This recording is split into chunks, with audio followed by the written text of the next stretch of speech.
Hello and welcome to the Golfing Greenkeeper podcast. My name is Steve Smith and I'm your host. As you are probably well aware, I'm super excited just to talk about all things golf, greenkeeping and architecture. And this one is a new one. It's Colin Campbell Chemicals Keeper of the Greens with a new guest. This is episode number 73.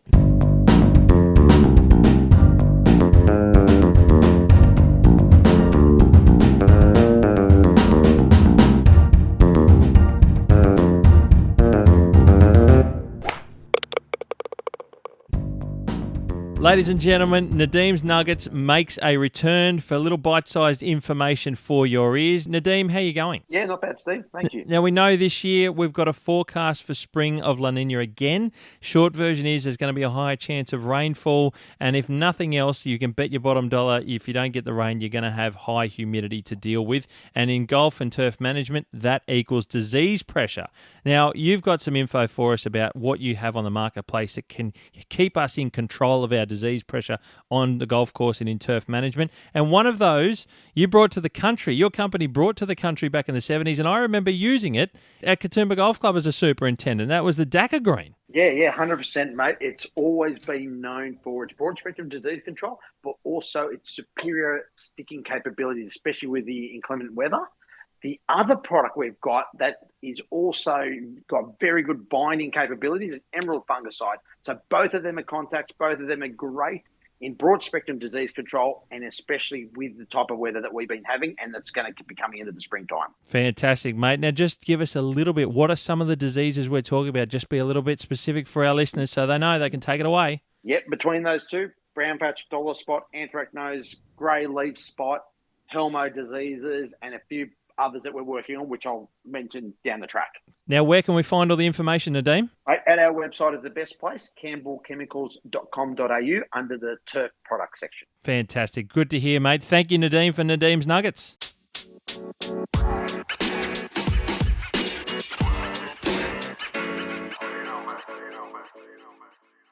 Ladies and gentlemen, welcome back to the Golfing Greenkeeper podcast, to the segment that I certainly love to bring to you, and that is Keeper of the Greens. Now, we are going somewhere in Australia it's almost quintessentially Australian. It really is. It's the bush capital city. It's the nation's capital. We're going down into Canberra to the ACT, where I have on the line Director of Agronomy and Facilities, Pete Dunn from Federal Golf Club. How are you, Pete? Good, Steve. How are you, mate? Mate, I'm very well. Thank you for agreeing to come on the podcast, mate. I'm really excited to talk to another superintendent from Canberra because it's a beautiful part of the world and somewhere that, look, a lot of travelling golfers know about Canberra because they do travel there from time to time. There's great golf courses. There's plenty of them in Canberra, mate. So it's great to have you on and let's exploit and talk about what is so good about Federal and let's talk about your career, mate, to getting there as well, mate. Are you excited? I am. Yeah, mate. Looking forward to it. Should be good. Good stuff. Most of them, so it should be good. Absolutely, mate. Now we'll get to that in a second, and as we all know, I love to talk about and start off with Steve's Super 7 questions. Quick, short, fun, short answer questions. Mate, are you ready to go? Yeah, mate, let's go. All right, let's go with it. Number 1, sunrise or sunset? Oh, tough one here. Sunrise is always good because no one's out of bed yet. No phone calls, no golfers too early occasionally, but sunset up here is pretty special as well, so... Because sitting on the fence there, to be honest. You guys get a really nice sort of view out your way out the west as well, don't you? Yeah, straight out the back of the clubhouse, looking over the Brindabellas. The sun drops down over them in the Arvo, and it's pretty spectacular. Oh, magic, mate. So we're going to go with both. It doesn't matter whether you're looking east or west. That's it. Very good, very good. Now, number 2, an interesting one, and I always say this isn't always what the club where you work at their rules are. This is a personal thing, and I'm curious to hear about this one. Is dogs or no dogs allowed on the golf course? Up here, we're in a bit of a nature reserve, so we have the odd one that gets off the leash up here, which they're not supposed to. And I've got my dog on course, but I'll keep him on a lead. So it's a hard one. I've seen both sides of it, but probably no dogs. I only take my dog out in the arvo. So yep, yeah, I think just for that level of club that we're at now, sort of Yep, fair enough. Yep. Fair enough. Very good. Now, number 3, stripes or no stripes on fairways regarding course presentation, mate. Where are you on this one? Tough one here. We've got the cooch. We've got to turn around a cooch here. So the stripes don't really show up like a lot of the cool season courses. So for this facility, I'd say no stripes, just nice, clean. Yep. Yeah, not take your eye away, just let the course show itself off. Let the course do all the talking, which we love to see. We certainly love to see it down there at Federal. There's no doubt about that for sure. Now, number 4, after a golf shot, do you prefer people to replace their divot or put sands down? Here, mate, once again with the cooch, just sand. We're pretty tight-knit surface, so you can't really get a deep enough divot that it'll repair here. So I prefer if they just throw a bit of sand in. And it does. It is a horses for courses thing sometimes, isn't it? With cooch, it's just sand works so much better. It saves all the mess and like you say, you can't quite take a really good clean fillet out of cooch. No, definitely not. Now, number 5, mate. What is your favourite grass variety? Tough one, mate. It's hard to go past good, clean, pure bent grass on greens. I'd say it's that's next level. If you can get your greens to that place. Every sort of turf's got its own place, but yeah, pure bent grass is pretty special. Quality bent. Nice one. Nice answer. Number 6, your favourite style of bunkers. Kingston Heath. Now it's multiple choice. Kingston Heath, Royal Adelaide, or the Australian in Sydney. Never been to any of them, but probably Royal Adelaide. That sort of style. I like that native look. Yep. Kingston Heath's up there too. Not that real clean cut edge. Just blends into the background a bit. Suits the facilities there, I think. Natural presentation. Yeah, I think it's all depending on where you're at too. Yes, indeed, and we certainly find that to be the case as well with a lot of people and their responses. And mate, one last one. We'd like to hear this one. If you could visit one golf course anywhere on the planet tomorrow, which one would it be for you? I haven't really thought about it too much. I don't do a whole lot of travelling, but never thought about an exact golf course. But some of the ones in the States, like some of those resort courses in Vegas, I reckon it'd be pretty cool to have a look at. In the desert style, the contrasting stuff, they're incredibly well presented over there, aren't they? Beautiful turf, straight to just desert. pretty spectacular. I've never been there, but it looks like it's pretty harsh climate. And you see the photos and stuff of those places. Pretty intense place to look after turf, but they do it so well over there, and it's something a lot of people want to get to see as well over there in Vegas. There's a couple other things probably while we're over there. Indeed, mate. Indeed. Well, that's Steve Super 7, mate. Good answers. We can all compare, and that's what we like to do, see what everyone's responses are and think about those relative to even our own thoughts. So it's always good to hear from you guys looking after golf courses, what your thoughts are on that, mate. So thank you for being part of those ones. No, all good, mate. Now, Pete, this is as much a story about your greenkeeping career, getting to the heights of where you are now at Federal Golf Club in Canberra. But also, we're going to talk a little bit about Federal as well along the way. But I want to start off with your career, mate. So if you can fill us in, if you like, give us a sense of how you started. Where did Pete Dunn get involved in greenkeeping? You'll tell us, are you local to Canberra in the ACT? Did you get the bug somewhere else? Tell us a bit about your path and where it all began from, mate. Yeah, mate. So Canberra boy, born and bred.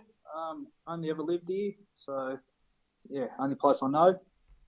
Very I guess good. Like most young fellas, playing footy, had this ambition that I was going to play rugby league for a living, even though I have zero talent in the scheme of things. And then as you're a young fella, you play golf because you don't want to get hurt. So that's where it sort of all started, I guess. And then, I guess like most young fellas, wasn't a massive fan of school. Yep. Couldn't wait to get out of it. So there was the old agreement with mum and dad that if you're not going to go to school, you'll be working. Yes. So, sent a few applications, or not applications, but chased a few of the local clubs up to see if I could do some work experience, and got a start out at Gungahlin Lakes with Shane Dawson. Okay. When I was in year 9, so I was working school holidays out there at 14 years old, doing the bins and bunkers and all that sort of beginning stuff, I guess you could say. And that's Gungahlin, that's up the northwestern side of Canberra, is that right? Yeah, yep. So it's a relatively new course in Canberra as well. Yep. I think it's probably the newest course in town, so it wasn't overly old when I moved over there, 15 or 20 years old. When I first got there, they just rebuilt all the bunkers, so we laid pallets and pallets and pallets of turf. Wow. That was my introduction to greenkeeping. We did 60 pallets in a few weeks. Wow. So that was a welcome as a 14, 15-year-old kid. I was going to say, that's a welcome to first grade. Yeah, kind of. So, and then obviously being that young, Mum wasn't keen on me dropping out of high school completely. So we started one of the school-based apprenticeships, which is 1 day a week on the course, 1 day at TAFE, and then supposed to be at school the other 3 days. So just so I could get through and get my Year 10 certificate. Yeah, right, okay. So, and that turned into more and more days on the golf courses and sort of took a pretty good interest in it. So, did it grab your attention there at Gungahlin Lakes, doing that work and then the school-based stuff? Was greenkeeping, had you looked at any other things? Had anything else jumped out at you, or was it you just slowly got more involved and didn't mind it, quite enjoyed doing the greenkeeping? Yeah, mate. So my old man's in the building game and he said, no, you're not following the footsteps. So, and then this sort of worked out and I was pretty happy. And as a young fella, mate, I never really knew what was involved in being a greenkeeper. At that time, I was just mowing grass is what it sort of felt like. Yep. Not really having any idea what goes into running a golf course. As you do when you're a young fella, you don't really know what's going on. You think you do, but every step you take up, you just go, oh shit, this is what goes on here. Yeah, so got through that pretty quick. Finished that. Was signed off at 17 years old, which was as a qualified greenkeeper. A qualified greenkeeper, yeah. Wow, so, that's impressive. Yeah, like I just dropped out. I didn't go to college, so I just finished at Year 10 and just went straight into it full time. Fair dinkum, okay. Yeah, no, so that worked out. In hindsight, oh yeah, love it, mate. I've been here ever since. It's the only job I've ever done. So. Wow, So never had a part-time or doing anything else. So. Yeah, there you go. So you did your time. Where was your time to complete it, or was it at Gungahlin Lakes? Yeah, Gungahlin. So I finished there and then did another 3 years, so 6 years in total there. Right. And then sort of midway through, after I finished my greenkeeping career, my apprenticeship, I had a chat to Shane about going and doing light vehicle automotive through the golf club. Okay. So I finished that as well while I was there. So that's wow. Probably sounds a little bit different to a lot of other people, but Shane himself and my assistant at the time were both also mechanics. So you're a qualified mechanic and a qualified greenkeeper at the age of what? 21, I think. 20, 21. Oh, wow. Skilled up deluxe. Yeah, mate, definitely helped. And having those guys above me that I looked up to sort of pushed me down that track as well a bit. Wow. In hindsight, it was probably the best thing I ever did, doing the mechanic side of things. Is that on golf courses. Did you find that, obviously, we know it from in greenkeeping, we know that mechanical side of things is helpful. Did you, obviously enjoyed it, you completed the time as becoming a mechanic. Is there anything else, did you like cars or anything like that, like a lot of young blokes do as well? Yeah, most young blokes might have the V8 Utes and spend every you got $1 I had on cars. And you got Summernats down there, of course. Yeah, so I'd probably cry if I had all the money lined up on a spreadsheet to see what I've wasted over the time, but when you're at that age, mate, there's not too much that interests you really. So that's where all the coin was going, mate. So sort of had an intentions of, like even at a young age, that I wanted to do this long term. So looking at those blokes who were sort of already supers and assistants for fairly long stints, that they had the skills to do everything was sort of appealed to me, I guess. Yep, for sure. We didn't have a mechanic at Gungahlin, so Shane and Wade, when he was there, and myself, we'd float in and out. We'd do all the cylinder grinding, servicing, repairs. So, yeah, it was great. Wow, that's genuinely all in-house stuff. That's a massive skill add on top of greenkeeping. Yeah, mate, I'd recommend to anyone that has got any interest or chance of doing it that it's a great skill to have. Like, I can't rebuild engines or anything like that, but I can diagnose nearly most problems reasonably quickly. Yeah. At least get you going in the right direction of what the issue is if you can't sort it out yourself. And thinking about, downtime, and that's a diagnose, a machine, we've all had it, breaks down out in the middle of the golf course somewhere, and you've got to try and work out how to get it back, or if you can patch it up enough to get it back to the shed, or if you've got any other way of making it work to get it home without breaking it and making it worse or anything like that. All those skills make a big difference. I know I had a mechanic with us, and mechanics save any shed, but if you've got those skills yourself, that's an awesome addition. I've not heard that before, so that's quite interesting. I really do like that idea. Yeah, it's bailed me out of some trouble a few times. Mechanics are sort of hard to come by, especially down here in Canberra. Sure. We've had pretty bad turnover over the last few years, and it's helpful even having new blokes come in that have worked on cars or trucks and been able to. It's a different game, turf machinery. Yeah. Compared to what they're working with, so being able to set them on the right way is always helpful for everybody. That's unreal, mate. A great addition to here. And this is, like I said, this is all by the age of 21. You're qualified with two trades. Yeah, so it was a pretty full-on 6 years. So wow. In hindsight, mate, it was awesome. But you've got them, you've got that set you up for life, I imagine, having those. And you probably could have gone anywhere. Being a mechanic, you could have gone into working in a mechanic shop, obviously having trade qualification. But you stuck with greenkeeping. And did you mention you were at Gungahlin for 3 years after you'd finished your greenkeeping trade, and then you got your mechanics one? So, so six years in total there. Yep. And then a job came up at Federal Golf Club where I am now as a foreman. Okay. So I came up here for 12 months and just move up into a titled position, I guess you could call it. Yep, leadership position, yeah. Yeah, bigger staff, a few more dollars, obviously, all the sort of things that roll off the back of that. More onus on presentation, a bit more of a demanding membership, all those sorts of things, I guess. So you were what age when you got into that gig? 2021 probably. Yep. Roughly in there somewhere. So we did a year up here, and then Yuwani Country Club back on the north side. We're looking for an assistant super, so I went over there and had an interview with Justin, and was lucky enough to jag that job. Okay. So I did a stint over there. So another manager, another golf course. Yep. Another way of doing things, which I think is always handy. Yes, very much so. Had different blokes do different things with staff and budgets and facilities and all those sorts of things. And so each course, even though you're in Canberra, they've all got their own little micro climates and micro sort of situations and how to manage the turf. And turf is slightly different. Soils are quite different. They're all different sites, and Yuwani's one that's it's very well recognised in Canberra as well. So these aren't nothing. These aren't just public access courses. They've got resources behind them. Yep. Nah, mate, it's crazy when you think how close we are to how different the three golf clubs are. Well, I guess you could say that for all the clubs in Canberra, but like Federal's old, wide, big mature gum trees, that sort of layout. Gungahlin was relatively new, small trees, pretty open. And then you go to Yuwani, that's very established, big pine trees, a lot of shade issues, very wet sort of a golf course just from where the layout of the course runs. Yep. So just all those sort of different ways of doing things is, I think it's definitely helped in the long term. Yeah, and more experience, more varied experience, like you said, different seeing and working under different managers, and how that you're picking up all things along the way, don't you? When you bounce around and learn from other people and pick up points, it's part of the learning.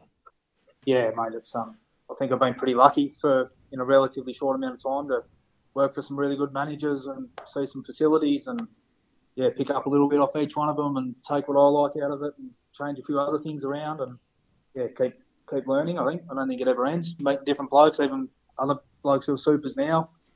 We talk about what we're doing, what we're spraying, how we're travelling, all those sorts of things, what works, what doesn't work. I think you just keep learning off blokes, mate. Absolutely. Like you said before, it doesn't stop. You're always learning. Is Canberra, and it is a capital city, it's a large, it's not a regional town, it's the nation's capital. I don't even know how many golf courses there are in total of Canberra. I'm not sure if you do either off the top of your head, but I'm wondering, is there a bit of camaraderie between, like you said, you guys share a bit of knowledge, you chat. Is there a bit of a group gathering down there because it is a golf destination in a sense, and you're all reasonably close, and then there's you got to drive distances to get to anywhere else. So I suppose you're kind of isolated in a city sense. It's, there's not hundreds of golf courses. No, I think there's about 8. There you go. Maybe 9 in the region. So there's a few of us. Yep. Obviously different levels of sort of facility. Yeah. The little public tracks right up to Royal Canberra across the road, pretty much. So we've got a pretty good little group of supers in here now. There's a sort of a group within a group of kind of the younger generation of blokes that have taken over recently. Yep. So there's myself, Ryan at Royal Canberra, Snetto, Simon, who you had on the podcast a few months ago. Yes. And Cam over at Murrumbidgee. That's sort of our little supers group. Yeah, I okay. guess. We still, like, we hang out, we play golf and go to trade days and all them sorts of things. So, Yep. Bouncing ideas and lending machinery and that off each other. And then I've worked for Shane and Justin at two of the other clubs. So they're on if we need anything, or we talk quite regularly on the phone and just catch up, those sorts of things. So it's good. It's a good little location. We talk. We've got our own little association down here, but it's not just golf. We have cricket, soccer, footy, ovals, parklands, all that sort of stuff. We're not just a golf organisation Right. here. So that's like sports turf in general? Yeah, we come under ASTMA, so we're the ACT sports turf managers down here. So Yep. we sort of have everyone, the racetrack, all them sort of guys. Yeah, okay. It's a great little community, actually. Well, that's so good. So close together. Yeah. It's 20 minutes from one side of town to the other. So. Well, that makes a big difference. Like Sydney, you drive for an hour and a half, depending on traffic. Yeah, so we're pretty lucky we don't have that. So, no, mate, it's Canberra's a pretty good little spot, pretty close little community. So. No, very good. All those things help and help supporting, bouncing around ideas, professional ideas, concept, but support in general. You have, tough, shitty days or whatever, all sorts of things can come on and you can lean on each other a little bit and support each other as well. And they're all positives. I think that all makes for a good environment to be working. Yeah, for sure, mate. There's a good little group around town now. So, just keep building on it, mate. Good to hear. Absolutely. So, did that. And then got chased back up to Federal as the assistant after 2.5 years at Ioane. And then, back up here, sort of knew the facility, worked here before, knew everyone. Did 2.5 years of that. And then, got the supers job after that. Yeah, and then the club was sort of looking around and I said, give me a crack at it. And the general manager and the board said, yep, righto, let's have a go. And here we are. That's 2.5 years later now, I think. So the 2.5 years into the gig, mate. You've now certainly got your feet sorted. You steadied the ship, and I imagine there's a lot of things now that processes and procedures and doing things the way that in your mind you'd like to see them done to improve the golf course. How has that sort of been for that 2.5 years? Was it I suppose the club knew you knew the club, so it probably wasn't as big a change for many people, was it? No, I think it worked out pretty well. It's I don't think anyone realises what a super does until you're a super. Yeah. We all think we can do it, not a problem, and then we get there, we just go, there's a little bit more than this than we imagined. It's a bit more than just picking the jobs in the morning, that's for sure. Things like staff management, budgets, report writing, all things that probably should have paid a bit more attention in the school. Trying to get out of there as quick as I could have really helped me in the long run. But you think you get through those sorts of things. It's just not what anyone, I don't think, is expected when they've got their first supers job. So there's certainly it's the office work, really, isn't it? And the boardroom stuff and. Yeah, it's a different. That's different to what I was used to. So, but we get through it, mate, and just keep building on what we've done. So. Very good. So, like I said, 2.5 years in, you just mentioned. What's the team like? And we'll jump into a Federal shortly in some of the details, of course. But I'm curious to know, with your steps all along the way, did you feel comfortable, even though there's a couple of those things that you mentioned that we all sort of know is there, but we just don't realise that there's a lot to it. There's a bit to learning those skills in dealing with boards and committees and budgets and the office stuff, as I call it. Was it a big, was it a moment of a moment in making in a sense that here you are, got the reins of your own golf course in a sense, and the teams, you got your own team to lead. How was that feeling for something, the buck stops with you? What did that feel like? Yeah, it's quite different. I guess it's probably the easiest way to explain it. I kind of thrive on a bit of pressure, and I like being the bloke who's responsible for whether it's good or whether something's gone wrong. I kind of always sort of not enjoy it. I don't know what the word is, but revel in the challenge. Yeah, kind of. I guess obviously you like the accolades, but when there's an issue and you get it sorted and you can go from there, I think that's as good as when people are patting you on the back, getting through everything and young blokes looking up to you, sort of thing. Quite enjoy that. We've got a fairly young crew here, so trying to guide them into how to sort of work things out. And Yep. Go from there. That sort of makes sense. It does, and I found personally for myself, I found teaching apprentices and bringing people up through the ranks, giving them a start in work life. I found it very pleasing to do. It's like you're giving something back in your training, training people up. And I don't know, do you get that sense of gratification in a way that, you're passing things on and you're really bringing people in through society as well and giving them a start in life? Yeah, mate, definitely. I think now I've sort of done a little bit of, done my apprenticeship as a super, I guess you could say. You get a little bit more respect and people listen to you a little bit more than, like, I was 26 when I took over. So wow, that's young. Pretty much everyone was older than me, going into boardrooms with people that are old enough to be your parents or your grandparents and have been there and done it. And going up into those sorts of rooms is a bit tough at a young age, I guess. Yep. Just trying to get them to get on the same page and trust that you know what you're talking about.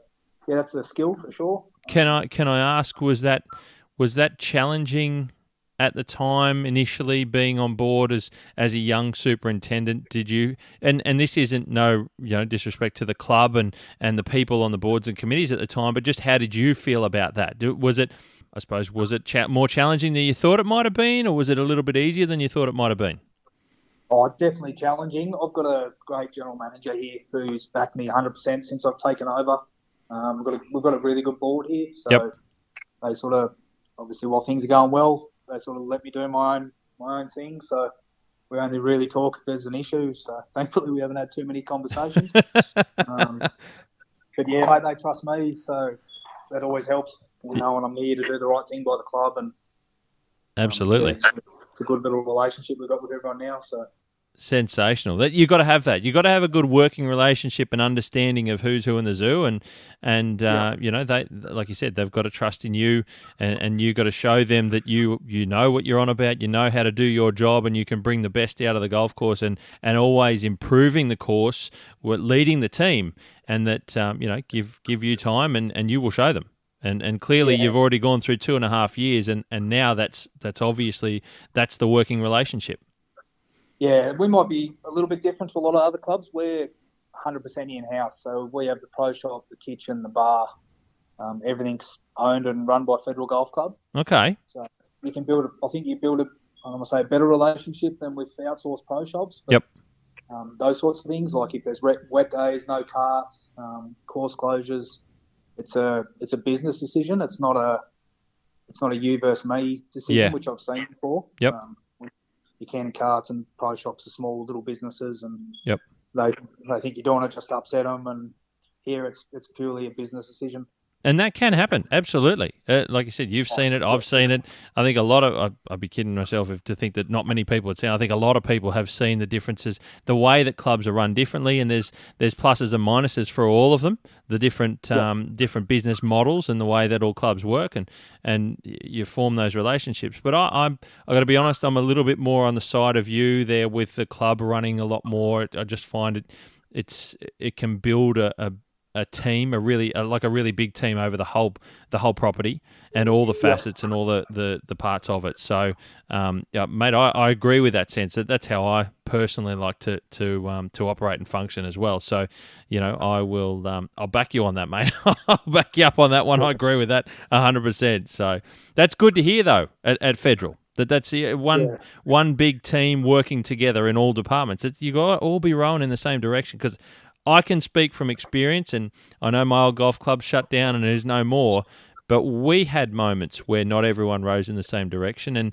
it does make life difficult, and all businesses will run into those situations from time to time. But when you have a great working group and everyone respects everyone, you can really do great things in a club. Yeah, definitely, mate. No, we've got a good organisation here, so it all starts at the top. Like I said, our general manager's fantastic.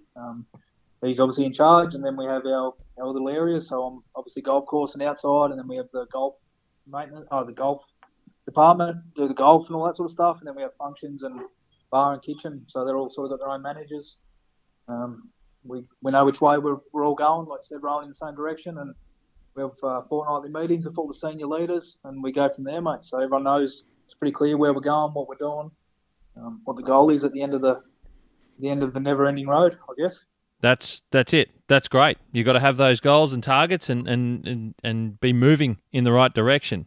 Mate, I want to start to talk about, and that's a great career path. You're local, you know Canberra. And I think I've said this before, I think there's something in having experience over a lifetime, in a sense. And not that you're 80 years old, but you've lived and grown up in Canberra, so you've got an understanding of the climate, of the environment. You know how the seasons function. You know the detailed climate in from month to month, year to year, and the cycles and those sorts of things. And I think there's something that's great to have that in the greenkeeping team. And I don't know if you've got other team members that have any sorts of similar experience in that they're from the region and grown up there, but for me, I think that's a great thing to have, and I think it's almost invaluable because I think personally it makes a difference in maintaining a golf course. Yeah, definitely, mate. I don't think too many people from outside of Canberra know what the weather's like here. It's its own little beast, I guess you could say. We will touch on that. We'll come. Actually, let's just talk about that now because I was going to bring that up a little bit later, but let's do it now. Canberra is a brutal place to look after an outdoor space because it is bitterly cold in winter. Like, it's freezing. You guys will get dams freeze over in those super heavy frosts, and it'll snow sometimes. It blows a gale, and you'll get solid freezing cold southwesterlies sweep through, and wind chills down to, geez, it comes off nearly the snowies and the southerlies to -10s plus, I'm sure. And then in summer, you get the beating down northwesterly winds that'll come through in the peak of a dry season, and it'll be over 40 degrees in Celsius, and it just does the opposite to a golf course, like a giant hot fan. Tell us a bit about the challenges there, because, and it coincides with some of the grass types there. Tell us some of the challenges and the difficulties in looking after a golf course at a place like Canberra. Yeah, so like I said, it's winters. Yeah, it's pretty horrible to put it nicely. We're up to -6s, -7s, sometimes for 10, 12, 14 days in a row. Wow. The last couple of years with a few wet years have been a lot warmer, which is nice. Yep. We get some pretty solid frost, like I'm talking all day. Parts of the golf course are under frost. So what, that stay frozen on the leaf? The leaf will stay frozen for a lot of the day. Yeah, in some of the shadier spots, we're still open enough, but then the sun doesn't get up high enough to get over the tree lines. Wow. So that's always fun. But yeah, it's a good time as well. Like, we've got cooch fairways, solid cooch around the course, so getting off the mowers and doing bunkers and footpaths and trees. We've got about 5,000 trees on the property. What? Most of them are mature eucalypts. Wow. So if anyone knows the facility, we're 88 hectares on the side of Red Hill Nature Reserve. We're cut into a nature reserve, so... Okay. Yeah, we're on the side of a yellow box native woodland, and we've got some pretty impressive trees out here. So it's fairly representative of a natural Australian bushland type site. Yeah, for where we are, I think we're about 1,500 metres in a straight line from Parliament House. Okay. You would think you're in the middle of nowhere, to put it quite frankly. Wow. We've got housing on 3 holes, 3 borders. Yep. And you wouldn't even know when you drive down the driveway and then you open up into this golf course. You wouldn't even know. You couldn't tell yourself you're in Canberra. Or you'd think you're out west in the bush somewhere. Because you're not far.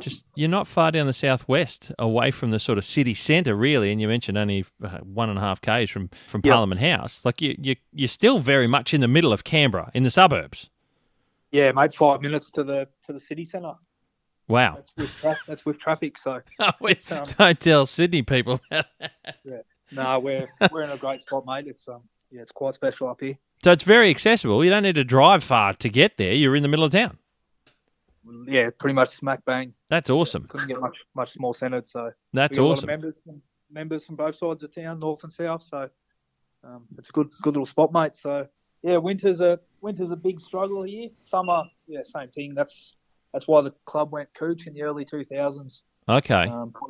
Potable water through the roof. Canberra is pretty expensive down here, so we've only got 15 meg of water storage on the facility. Being on Red Hill, we're pretty much at the top of Red Hill, so there's not much above us for runoff. Yeah, okay. So we have 2 bores. So through summer, water's a constant basically the biggest headache for 4 or 5 months. Wow. Obviously, it's pretty ironic to talk about now because it's just rained for Of nearly course. 2 years straight. But any other year we really struggles. Has the club always had that set up with the way that it is, just with those bores, or has that changed to mostly potable water? And then the difficulties. Everyone knows how that drought around leading into 2019. That was a long stretch of difficult time. I think it was about nearly a good 3 years of leading into how then 2019 was just nearly nothing. So that's the other issue, mate. That we have 2 bores on the property. They pump when they're in good nick about 300,000 a day.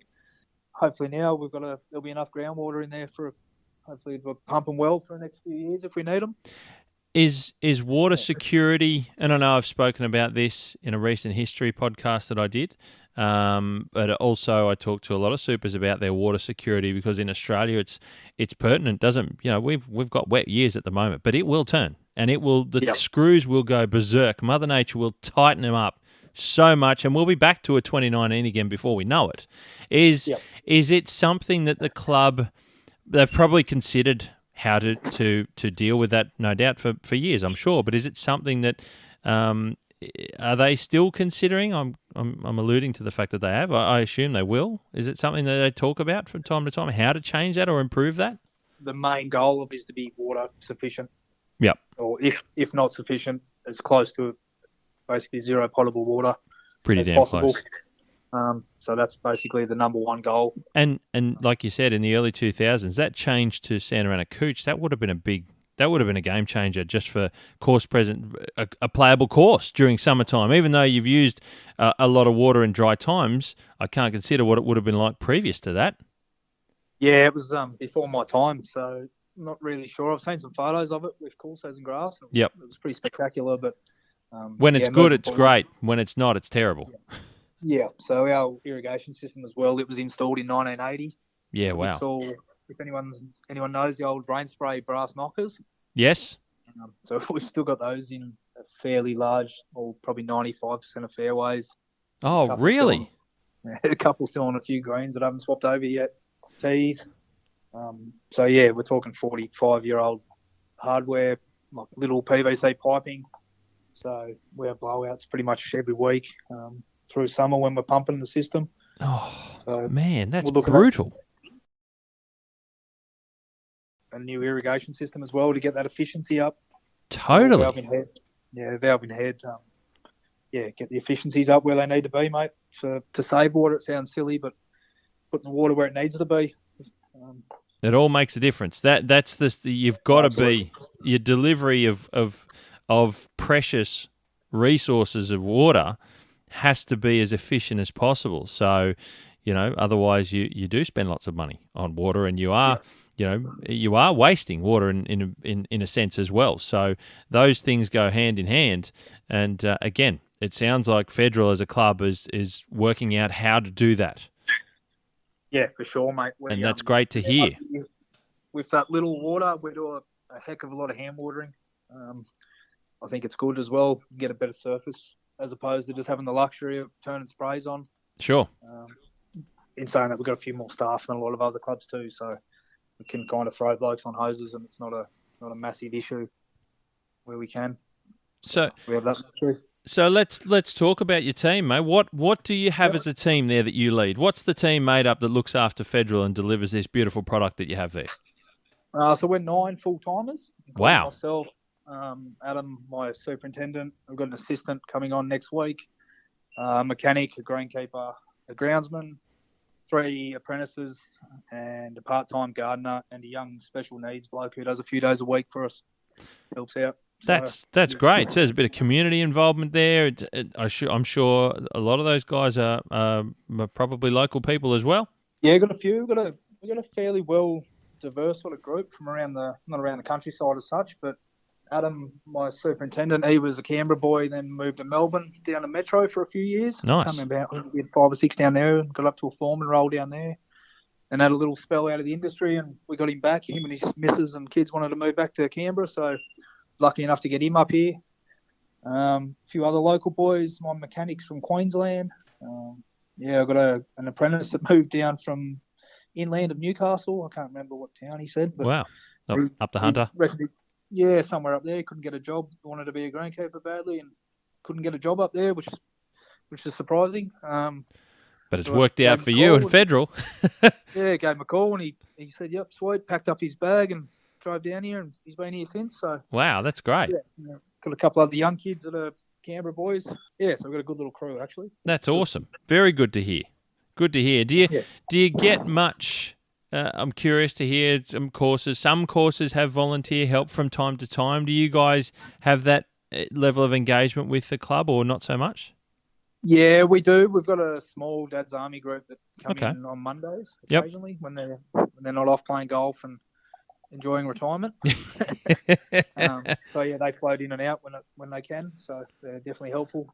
Helps do those little jobs that we don't get to. Yep. You got to have that. That is important along the way. Very important. Yep. So they're helpful. Getting up to 9 sort of staff is it's starting to get up to where we sort of want to be in that higher level of golf club, I guess you could say. Yeah. That delivers presentation. That delivers quality of product. And feels like you got no one here sometimes. So I don't know how the other boys do it with only 4 or 5. That'd be a struggle. I'm sure it's a stretch. There's no two ways about that. Now you mentioned that you're in the shadow of Red Hill, which is just sort of around the north side, I think, and like you said, in wintertime it blocks a bit of the sun getting up early in the morning as well. So You've got a bit of a shadow there. It's a natural bushland setting. Now, one of the things, if anyone's done any social media searching, even looking on your website, you guys have a few kangaroos. Yeah, we definitely do. I remember that when I played there. It was an eye-opening experience. We had the government out here a few months ago and they did a count on the golf course and the nature reserve. I think they said 3,500 on the hill and the golf course. Wow. It's the highest density of eastern grey kangaroos in the country, they said. What, in Australia? In the whole of Australia, the highest density of eastern grey roos? Yep, apparently. That's what they told us. So. Wow. It's good and bad. Yes, it has its challenge. It's good at the moment because they're eating a bit of the rough down, but when it's a bit dry and lean, you don't have enough to give away. So tell us, look, and a lot of people, golfers, may not realise it, but I want you to tell us what some of the challenges are because native animals can cause issues. So roos do certain things to golf course. Do you get much, and I'm talking about bits of damage and annoying things like running through bunkers for presentation. Are there any things that density of kangaroos does that's detrimental that you've got to be on top of in the course presentation? We're not too bad. Obviously bunkers where they run through and on the greens, so they get in big mobs. Obviously, if we can have 300 or 400 in a mob. What? Really? Sort of, yeah. We've got some big groups of them. Shit. And then when the locals walk around with their dogs, especially if their dogs aren't on leads or aren't overly well trained, and they spook them. Yep. You get these big mobs of roos running through the course, and obviously they're frightened, so they just run over whatever's in front of them. Ropes, flags. It's pretty impressive watching them run actually. And then people stand there trying to play golf, and it's just a herd of kangaroos coming towards them. So. Bloody hell. Nothing too major. They get up and they have occasionally the boys will have a fight with the flag stick. So we lose a few flag sticks. Scratch up the greens a little bit when they have a blue with each other. Nothing too major. Not too major though, because they're usually lounging around you in the day, aren't they? They're just chilling out in the shade. If I come back as an animal, I reckon a kangaroo on a golf course is probably one of the choices. I reckon they live a pretty good life up here. I didn't realise you had so many. That's incredible. Yeah, we get a few tour buses and that come down and they sort of jump off the bus and disappear across the golf course taking photos of them. So that's always. We've got a lot of the diplomats here are based like in Red Hill and around here. So okay. They come up here and find out about it, and they go back and tell their mates. And next thing we've got diplomats running all over the golf course. No thought about that it's a golf course. They're just being the true tourists and checking out the roos. Yeah, and a lot of them don't speak English, so that's always fun. trying to tell them they can't be here, and one of the funnier bits of the job, I guess. Now, can you tell us, mate, about what makes up the golf course? So we're going to come and play Federal, for example. Is it public access? I don't know. Yep. So we're membership based. Yep. With public access tee times available. So people can ring up and try and book in a time to experience Federal, come out there and have a game around the roos, take plenty of photos. So don't get too close to them. I will say that much, because you never know. They're unpredictable. They're relatively friendly here. We haven't had any incidences that I know of, but I wouldn't like to be the first. So we're a pretty busy golf course. We're about 1,250 members, I think. Oh, wow. And we did 58,000 rounds last year, so that is very busy. Yeah, we're getting up there, and that's with off the back end of COVID last year and all those sorts of things. So, and rain, we've lost a fair few days through rain and course maintenance days and things like that. So we're getting up there for rounds, which is what the business is based off. But that's it. Obviously makes our life hard. But but that's the catch-22. Absolutely, you got to have people in the door to get money to throw back into the golf course. So absolutely, mate. So tell us what makes up the golf course. When we come down there and play, we've heard Santa Ana Cooches on the fairways. What surfaces do you have? What have you got on your tees? How do the surrounds go? What have you got on your greens, mate? Give us an idea so that when we come there, we know what we're going to experience. Yep, so we're Santa Ana fairways, obviously. We're doing a tee replacement program at the moment where we can. So knock the top off, laser leveled and re-cooched where possible. Yep. So I think the Santa Ana, anyone that's seen good Santa Ana, I think it's pretty hard to go past for a tee and fairway sort of complex. Yep. Where we can. So that's the plan at the moment on that side of things. Cool season surrounds. So poa, rye, a bit of fescue, a bit of common cooch through as well, like most places. Yep. And we've got bent poa greens. So one of the goals in the next sort of 5 years is to get the greens as clean as possible. When I say clean, as much bent grass as possible. They were sort of just let go here for a while, and we had pretty much pure poa greens. Okay. Which for most of the year is fine, but anyone that sort of knows what we're talking about is when poa goes bad, poa goes bad. And you battle the heat, as we talked about. Seed head, like when the seed head explodes. It's pretty nasty to sort of maintain, and even to play on. They're inconsistent, they're slow.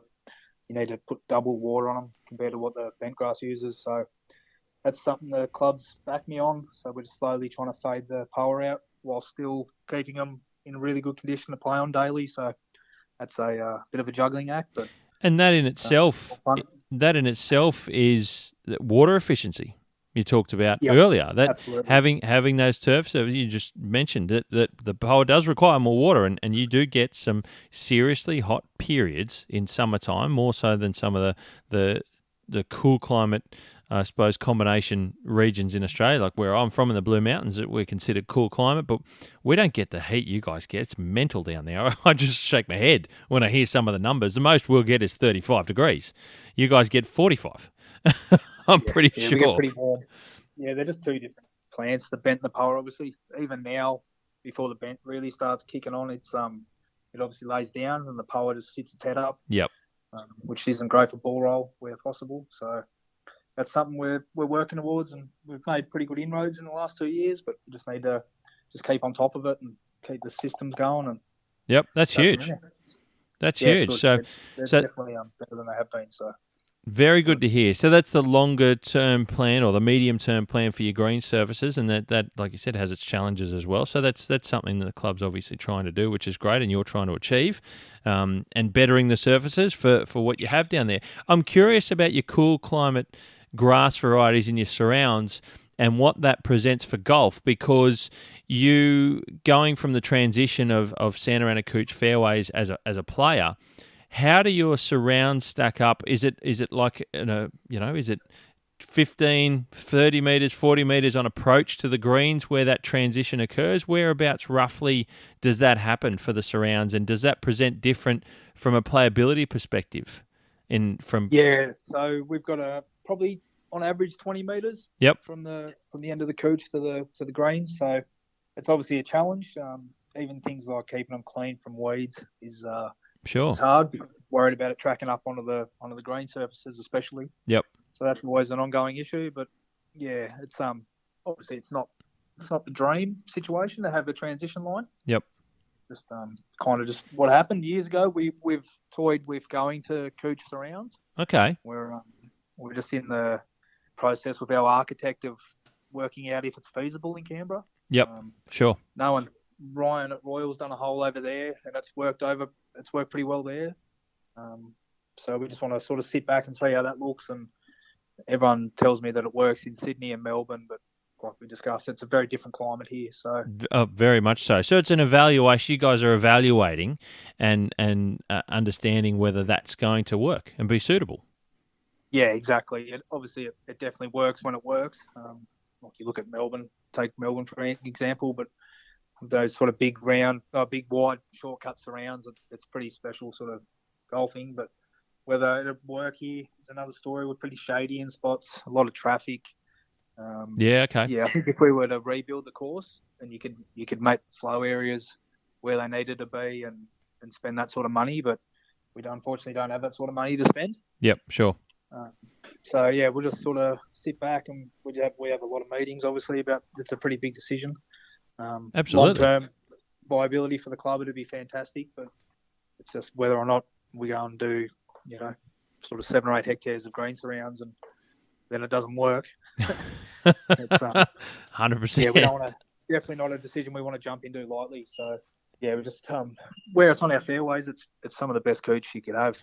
It definitely works here, but up there where you get those high traffic areas, you start talking 60,000 rounds a year. Yep. Tracked across the green surrounds, and then you throw mowers and golf buggies, golf carts, all those sorts of things on top of it. And if it's not thriving, it's going to get belted. Yeah. So for 4 or 5 months a year, I think it'd be absolutely fantastic. But it's just that, how it'd handle the July, August sort of period, and how quick it'd come back out if we don't get a really good warm spring. So all the sort of things we talk about. Yeah, fair enough. Way up at the moment, so yeah, you got to. It is a big decision, like you said.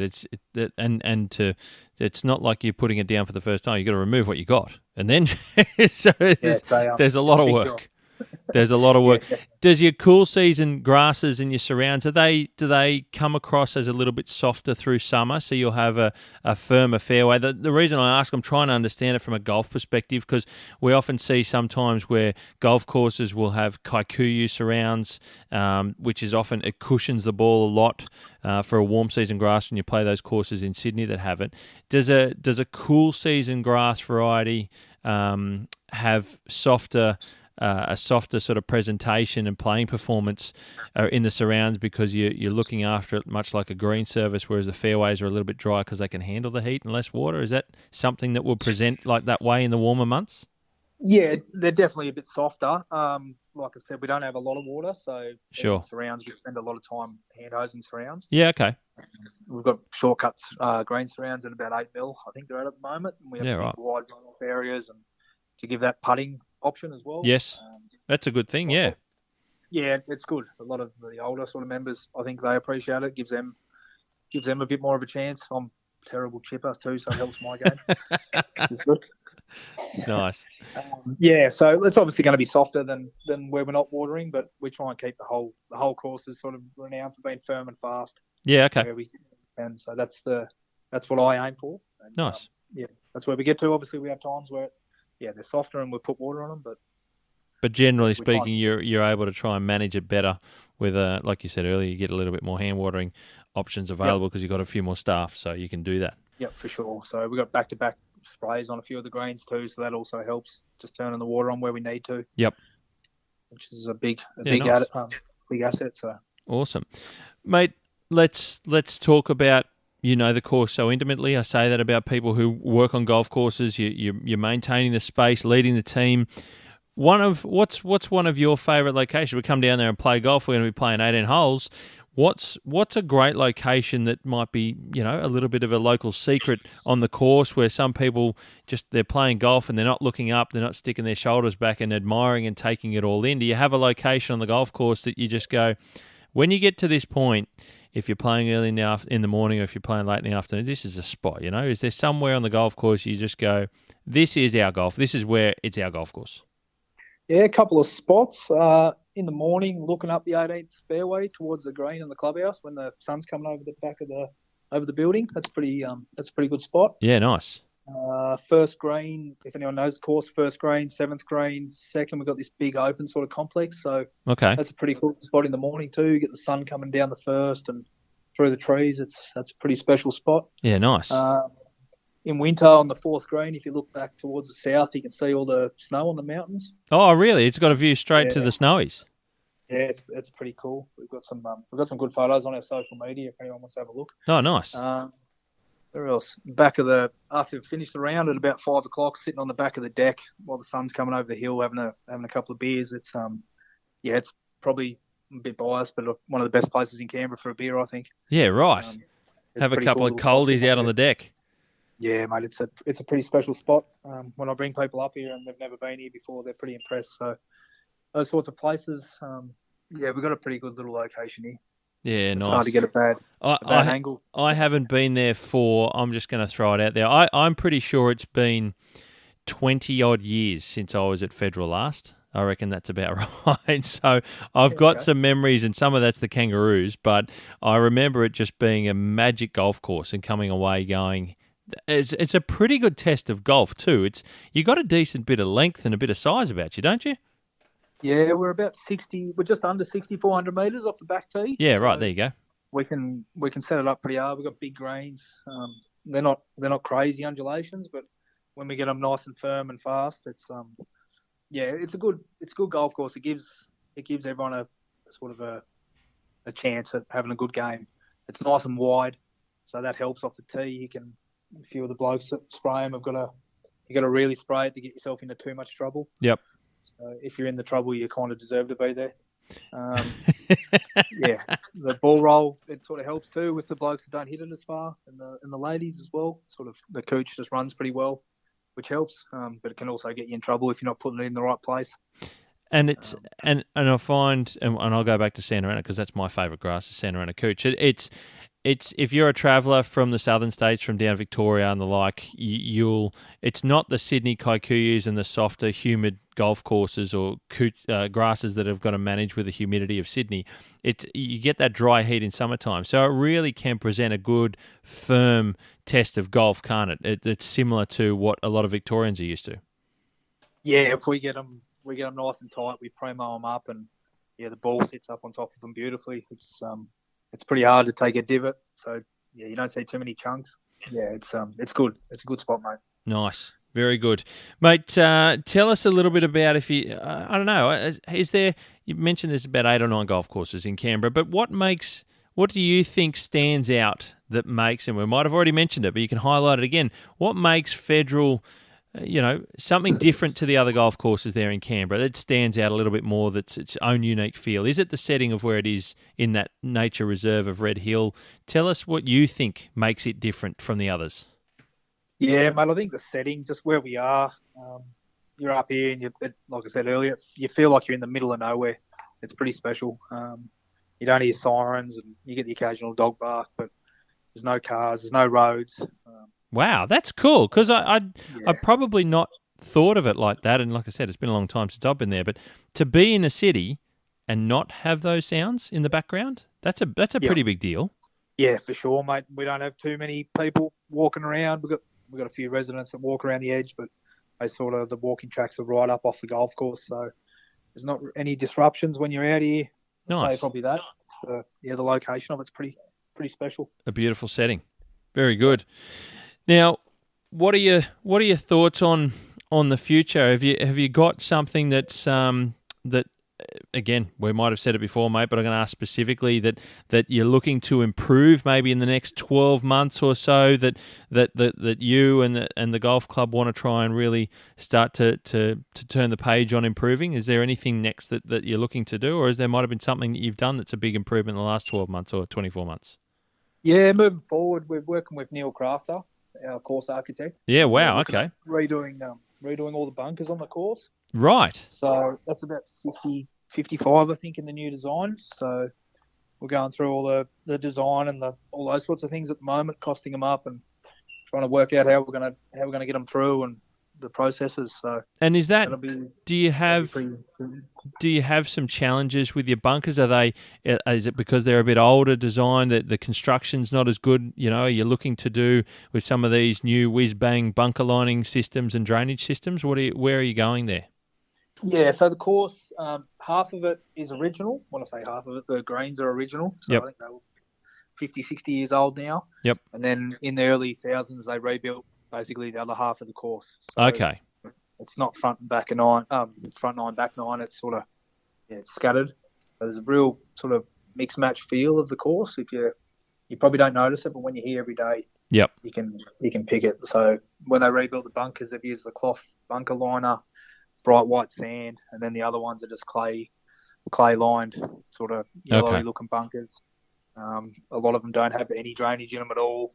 A lot of them are full. The drains are all blocked up now, so it's the bunkers aren't really where they need to be for a place like this, in my opinion. Yeah. Okay.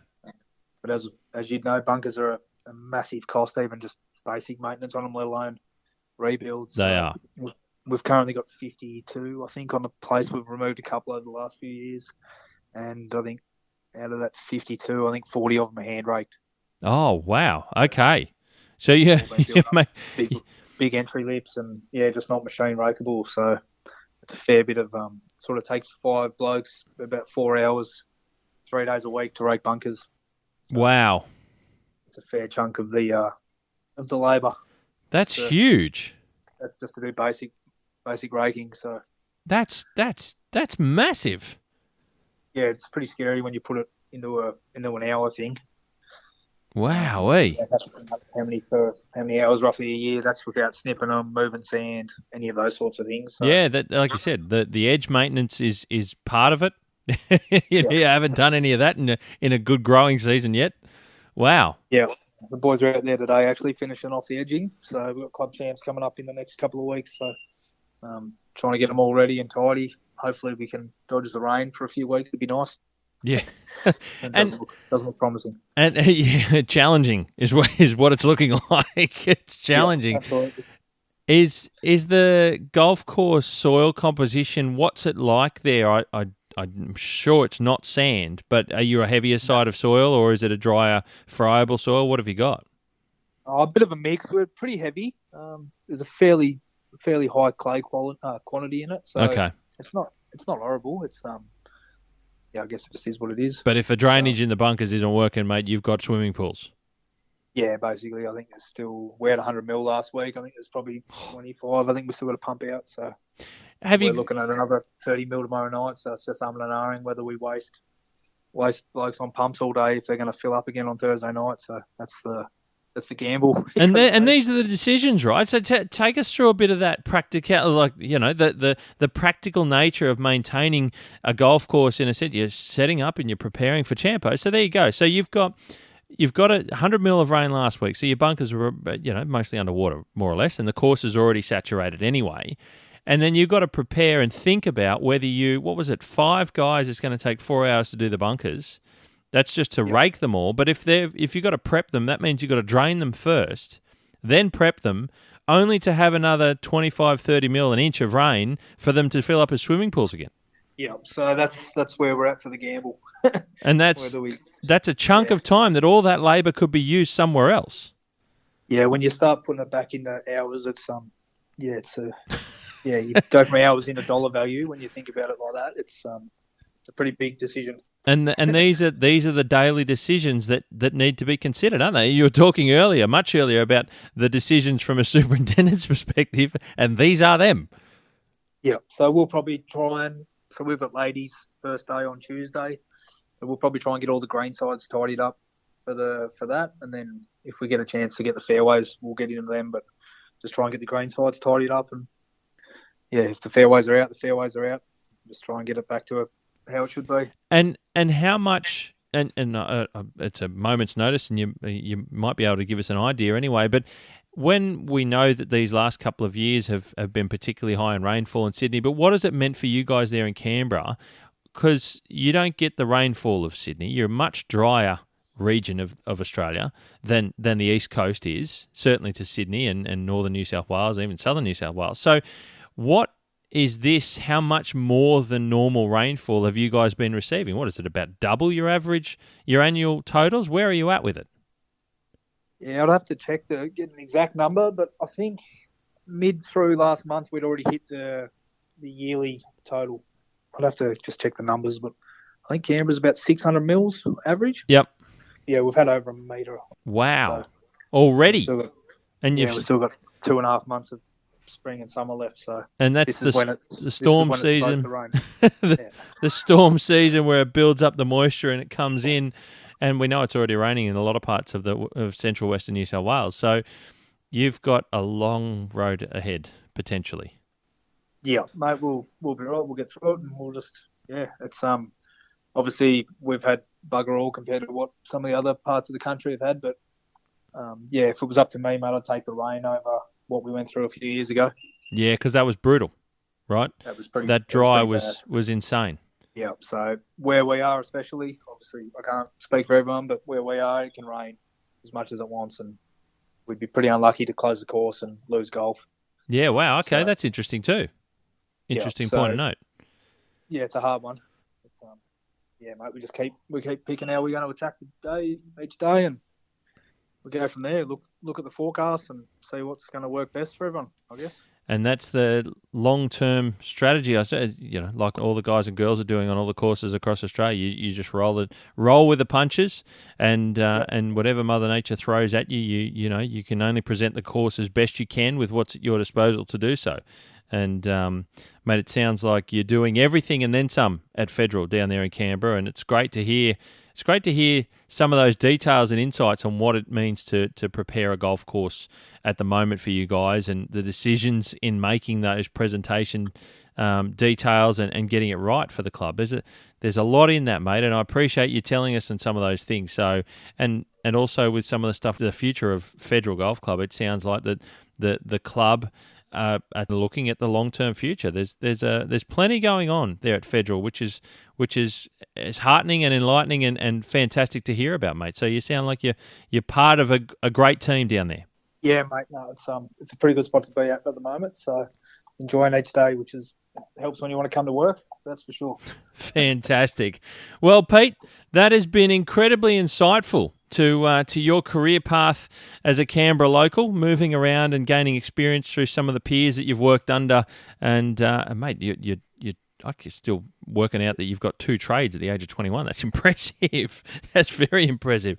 But mate, it's great to hear that. I appreciate you letting everyone in on your journey and showcasing what a career in greenkeeping is like and what it means to move through and climb the ranks to get to where you are at Federal. And certainly it's great to hear about Federal itself. It's somewhere that we probably don't hear a lot about, for better or worse, outside Canberra. But to hear the detail, reasons why we would want to travel there as golfers, and it sounds like a really enjoyable place to go and experience, that might be different to some of the other courses in Canberra as well. So they've all got their own individual identity and what makes them so special, and it's great to hear from you, mate, from the inside, the details about what we're going to see when we get down there and have a game at Canberra. I always say Canberra, but at Federal, and that's great to see. So, mate, thank you for letting us in on that, and I'm urging everyone, and if you're travelling to Canberra, get down into that southern part around Red Hill and play Federal, because you will enjoy yourself, and you've heard the reasons why.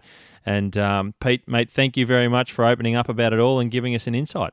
No, all good, mate. Appreciate it, and thanks for giving us the yell. Fantastic, Pete. Thank you very much, mate. All the best.